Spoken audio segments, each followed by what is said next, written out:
Por que que a alma está junto com o espírito? Olha lá, ó.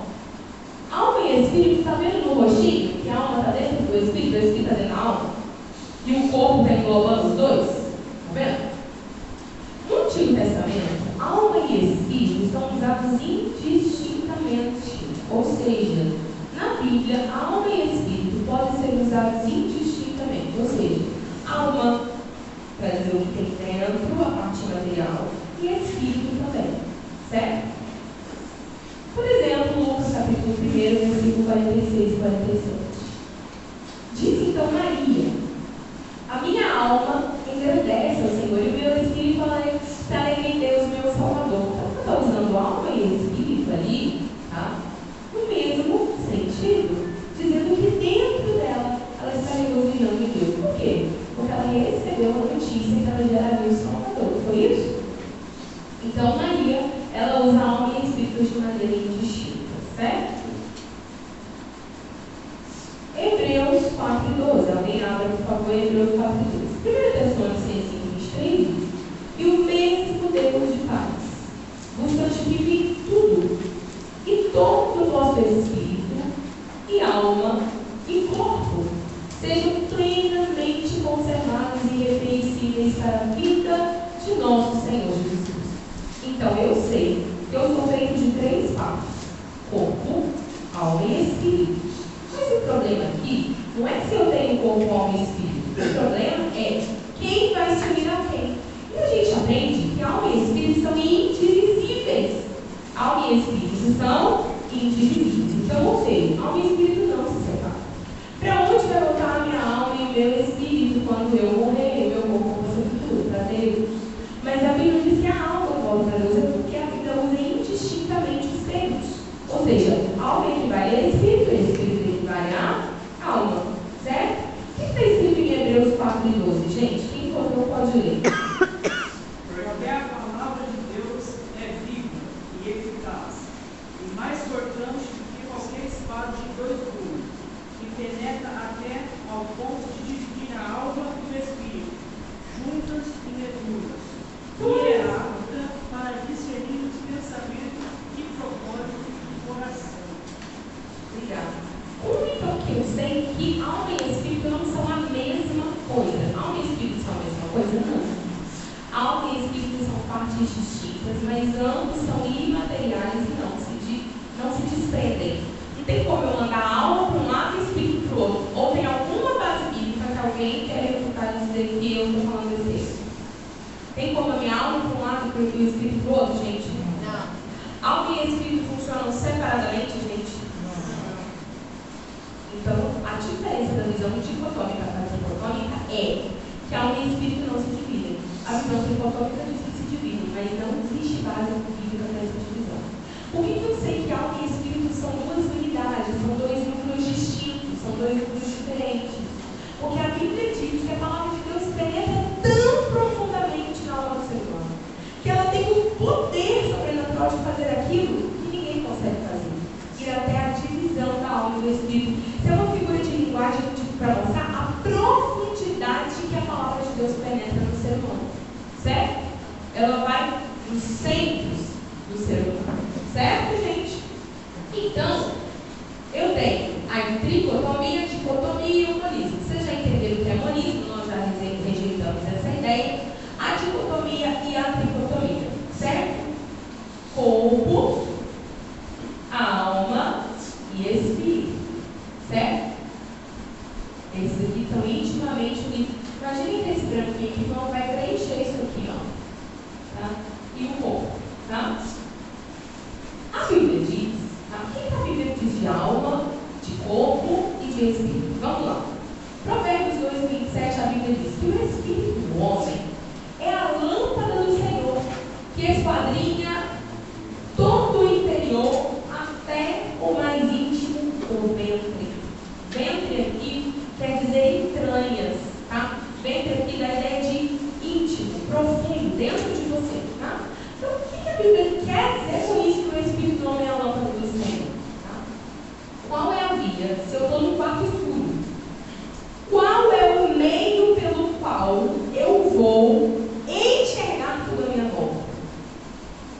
através da lâmpada, não é?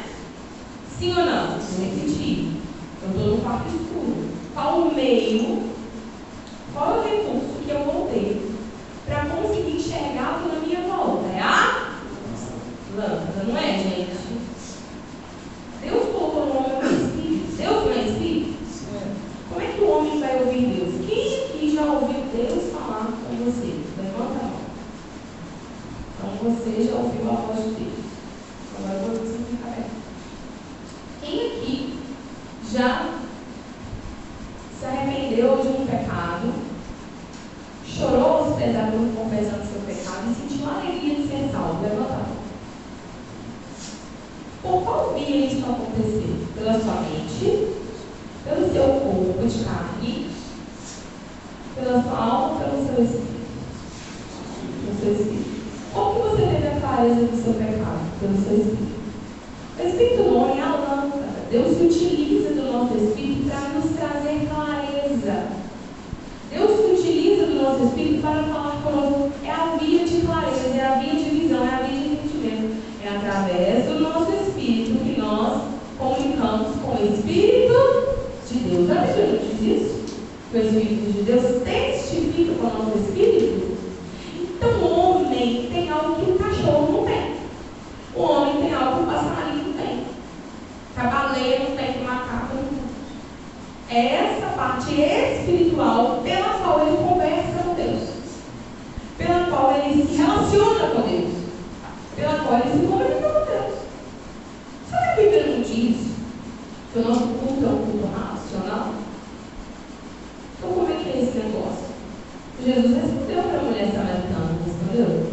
Chegará um tempo que os verdadeiros adoradores adorarão em espírito e verdade. Ou seja, é através do Espírito, mas com entendimento. Então isso me diz que o meu espírito está intimamente ligado à minha alma e ao meu corpo. Sim ou não? Então o Espírito de Deus trabalha através do meu espírito. Mas aquilo que o Espírito de Deus faz no meu espírito vai atingir o meu corpo. Sim ou não? Vai atingir a minha mente. Sim ou não? Toda gente. Vai atingir a minha alma. Sim ou não? Sim. Pronto. Então, imagina que quando Adão pecou, é como se ele tivesse uma grande lâmpada dentro dele. E essa lâmpada iluminava todo o mundo espiritual com clareza. Você está entendendo? Você tomou remédio? Jéssica? Quer remédio? Você não gosta de comprimido, não, Jéssica? Alguém quer paracetamol esperando para a Jéssica? Acho que eu não tenho. Jéssica é bom, né? Para cá inteiro. Ó, então, corpo, alma e espírito. Vocês estão entendendo, gente? Sim. Porque se vocês não estiverem entendendo aqui, neste ponto, eu preciso que vocês parem e perguntem. Vocês estão entendendo? Sim. Eu quero todo mundo falando assim. Vocês estão entendendo? Sim. Então imagina que Adão tivesse uma grande lâmpada dentro dele. Certo? E essa lâmpada iluminava o mundo espiritual com uma clareza imensa. Certo?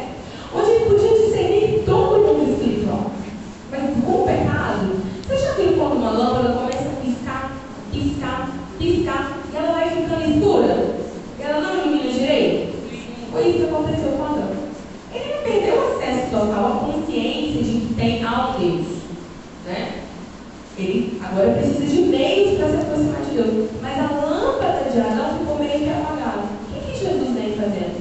Ele acende a nossa lâmpada de novo. É por isso que através do sangue de Jesus nós podemos entrar com ousadia no trono da graça. Não é, gente? O que a Bíblia fala sobre alma? Tá? Muita coisa. Tem muito versículo que fala sobre alma, sobre espírito. Mas eu selecionei aqui que vai nos dar uma clareza. Olha o que está escrito em Marcos 14 e 34. São palavras do próprio Jesus.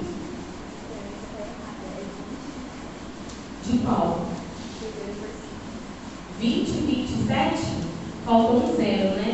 Você consegue acrescentar? Então, por favor, eu meu Deus orando. Obrigada. É 20, 27, falta um zero ali. Obrigada, Eva. Então, essas são as palavras do próprio Jesus.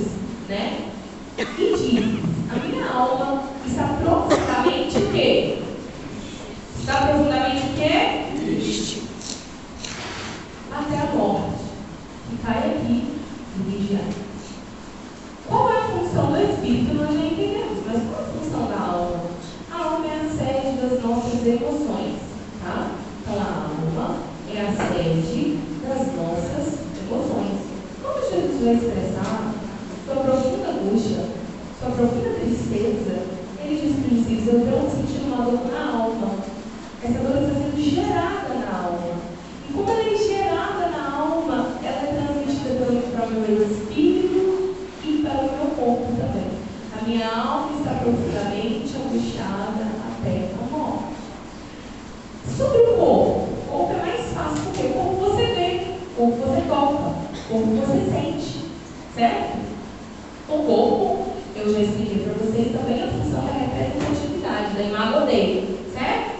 Lá no capítulo anterior. Mas Romanos 12:1 diz: rogo-vos, pois, irmãos, pela compaixão de Deus, que apresenteis os vossos corpos em sacrifício vivo, santo e agradável a Deus, que é o vosso culto racional. Essa conversa demoníaca que Deus qualquer coração é demoníaca, né? É uma conversa que não procede, não é isso que a Bíblia diz, tá? A Bíblia diz que Deus não vê como vê o homem. E Deus vê o coração, ou seja, Deus não se deixa enganar pelas aparências. Mas a Bíblia em nenhum momento diz que o seu corpo, o seu espírito e sua alma não devem ser apresentados irrepreensíveis diante dele. Certo? Então, sim, Deus tem corpo, alma e espírito. Sim, para as mulheres cristãs, decência e modéstia é uma doutrina, não é costume de igreja. Independente de como se anda de saia, se anda de calça, se você usa brinco, se você não usa. Decência e modéstia é uma doutrina. Certo? A sensualidade não é bíblica, por exemplo. Tá? Independente, cuidado com o corpo, é bíblico. Tá? O corpo é uma forma de cultuar o Senhor. Então, a gente pode dizer também que o nosso cuidado é uma oferta ao Senhor? Sim. Né? Isso tem sido muito negligenciado. Tempo de descanso, autocuidado, também é um culto a Deus. Né, gente? Certo? Então, vamos lá. Qual que é a representação, Alex, tricotômica? Então, como eu disse, a dicotomia e a tricotomia são a mesma coisa. A diferença é que a tricotomia consegue separar a alma do espírito, mas aí não encontra uma resposta para onde que vai a alma e o espírito. É isso aí, basicamente isso, tá? Então vamos lá. O homem não, uma coisa muito importante, tá? Vamos lá. Então, espírito, alma e corpo, ok? Aí o que você ia falar, né? Você foi perguntar aquela parte. Eu tenho corpo, sou uma alma, é isso? Eu sou uma alma que tem um corpo que tem uma alma. Tá errado. Eu sou espírito, eu sou uma alma. Sim, já ouvi isso. Eu sou um espírito, possuo uma alma e tenho um corpo. Tá errado. Por quê? Deus não te fez um espírito, pegou um corpo e um espírito lá dentro. Deus te fez corpo, alma e espírito. O homem não pode ser tratado em compartimentos. O homem não pode ser tratado em compartimentos. Qual que é o mais tempo? Mas é o que eu acabei de falar. Deus só quer o coração. Você faz o seu corpo se você quiser. Você alimenta as suas emoções da sua alma como você quiser. Certo? Tem essa ideia de que você é corpo, alma e espírito. Porque o seu corpo, alma e espírito são irrepreensíveis. E se você não fosse corpo, alma e espírito, para que Jesus ia vencer a morte? Não é? Ele não vai voltar, não vai pegar o seu corpo lá da sepultura, vai ressuscitar, vai transformar e vai pegar o seu corpo em glória? Então você é corpo, alma e espírito. Você serve ao Senhor, corpo, alma e espírito. Certo? Então, o espírito, o corpo, é a consciência do mundo. Aí vem aqui as referências que nós vamos dizer tempo da Bíblia, 1 João 2,16, né? É a consciência do mundo. É aquilo que te faz visível, faz dominar, né? É o poder que o ser humano tem para dominar sobre a criação, para se relacionar com o outro, através do corpo. Certo? E o corpo também precisa glorificar a Deus. A alma, ela é o centro da vontade e das emoções. E o espírito é a consciência de Deus. são espírito, alma e corpo. O certo é que nós somos espírito, alma e corpo, certo? Bom, e o homem não pode ser tratado em compartimentos. Isso é uma coisa, vocês acham? Que uma pessoa, né, nós temos nosso irmão que sofreu um acidente, né, gente, segunda-feira, né, nós precisamos continuar orando por ele, meu irmão Alisson. Então, a pessoa ali sofreu um acidente, está todo quebrado lá no hospital. Você acha que o espírito e a alma estão lentos? Ou a alma está angustiada? Está triste? Né? De uma pessoa que está ali com câncer, no estado terminal, sentindo dor. O espírito está, né, perturbado. Jesus sentiu isso? Ou a chicotada de Jesus foi só espiritual? Jesus ia sentir aonde? Na carne. Mas quem perturbou primeiro? A alma. Então, tudo do ser humano que acontece no ser humano, de cunho espiritual, vai refletir, gente, no corpo físico. Vai refletir. O que acontece no corpo físico pode refletir na alma. Nós somos seres dotados de emoções. A gente espiritualiza tudo e negligencia que Jesus, né, que Deus nos fez corpo ao espírito. Então nós negligenciamos cuidar com o corpo, negligenciamos cuidar com a alma, com as nossas emoções, não é, gente? Negligenciamos. Às vezes, o que a gente precisa fazer? O que Elias fez? Vamos lá. Elias era um profeta, cheio de fogo, não era? Deus manda que Elias corre, e se esconde. Ele se apresenta a casa e fala: vive o Senhor, em cuja presença eu estou. O homem não tem rei, o homem não tem nada. Aí Deus diz: agora você deu errado, está cheio de fogo, cheio da presença. Corre e se esconde. Ele diz: Senhor, toma minha vida, porque eu não sou melhor do que os meus pais. Não foi essa a oração dele? Vocês acham que ele estava felizão? Sim ou não? Não. Vocês estão aqui? Vocês estão acompanhando? Sim. Ele estava triste, não estava? O que Deus disse para ele? Ajoelha e ora. Ele deita, come e dorme. Não foi? Elias deita, come e dorme. E o pão que você vai comer, é eu mesmo que vou preparar. Tem hora que jejum e oração precisam ser acompanhados de comida, bebida e estômago. Não existe super-homem. Certo? Deus nos descansou o sétimo dia. Mas a Bíblia diz assim: você não conhece. Você nunca ouviu falar em Espanha. Que o Senhor, Deus dos exércitos, não se cansa e nem se fatiga. Mas por que o sétimo dia Deus descansou? Deus está mostrando ordem e prioridade. E o descanso ideal do crente é na presença de Deus. Porque o sétimo dia é um dia de balanço. Perdeu mais muita coisa ainda na Cíntia. Ficou de papo nesse estacionamento.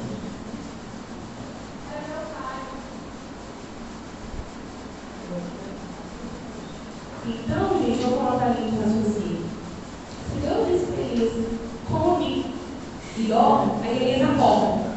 O anjo dá um sacudido no ombro de Elias, não foi isso? O que Elias fez? Levantou, olha, dormiu 3 dias. Ele levantou e andou? Não. Deus diz assim: tem mais comigo, continua. O que ele fez depois de comer pela segunda vez? Quem sabe?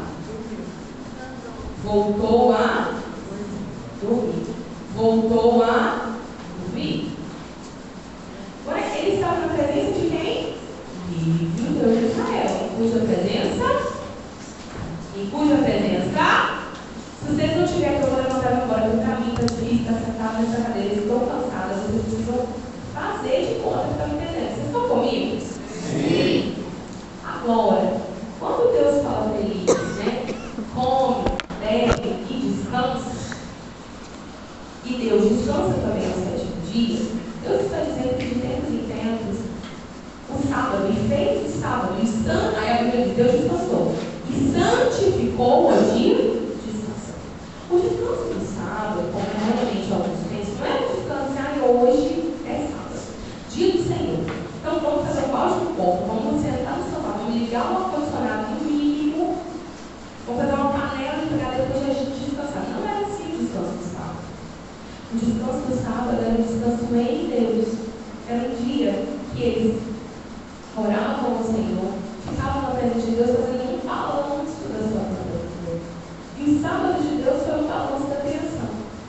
Deus viu que tudo era bom.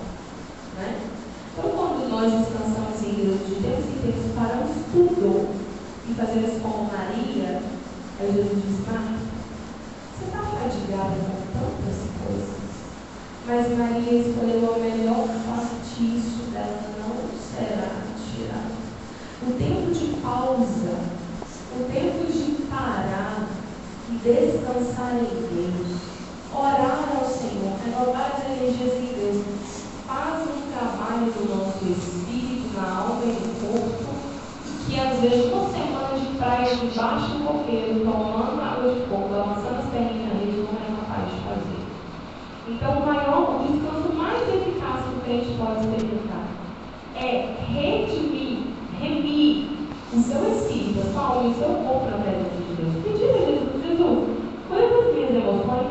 Essa semana eu pequei, eu critiquei, eu irei, eu fiquei magoada. Não deixe isso minando a minha alma. Cuida do meu espírito, Senhor.